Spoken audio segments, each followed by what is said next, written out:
Ето сега влизаме в българското заведение Бар България в център на Фуенгирола, Андалусия.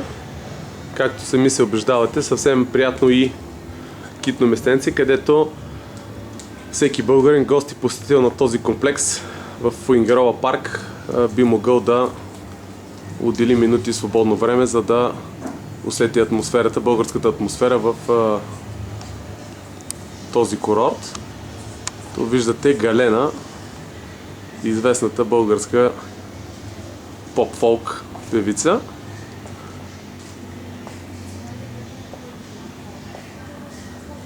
Сега се запътваме към, може така да наречем, английският сектор в заведението. Както може да се досетите, има доста англичани, които посещават този бар, тъй като Фуенгирола е много приятна дестинация за поданиците на кралицата, които са върли почитатели на футбола и спокойно могат да си гледат любимите, ето гледаме тук е фланелка на Манчестър Юнайтед, любимите отбори в приятна и задушевна атмосфера.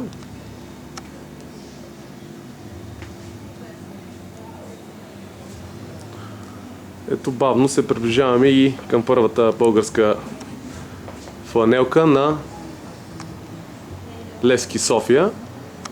Доколкото разбрах от Цветелина, собственичката на бара, от време на време, когато идват българи да я посещават и подаряват и спортни артикули на любимия си отбор, което е доста приятно изживяване.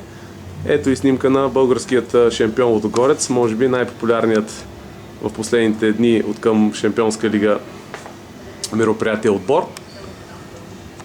Явно и фенове на българският шампион през последните 3 години е посещавал този бар.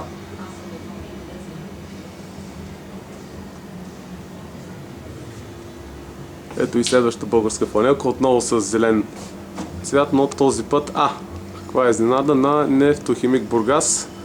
Така че общо казано две зелени фланелки на разстояние 2 метра на две български явления футболни. Едното от преди 10-15 години, другото сега.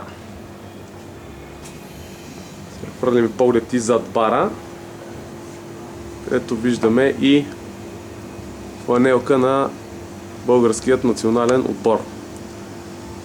Общо взето тук често се събират българи да споделят своите спортни емоции и когато това стане, всеки остава нещо от себе си за спомен на бара преди да си замине за България. Прави впечатление, може би, че на ЦСКА няма екип, така че нека всички фенове на ЦСКА, които ще посетят този комплекс и бар България в центъра на Фуенгирола, да се замислят и да донесат спортен артикул, да кажем тениска, на любимият си отбор, в частност за ЦСКА ставаше въпрос. Това е от бар България в Фуенгирола. Както виждате, китно местенце, където и спортната атмосфера не е оставена на заден план, а напротив, едно място, където живее спортният дух и в частност футболния.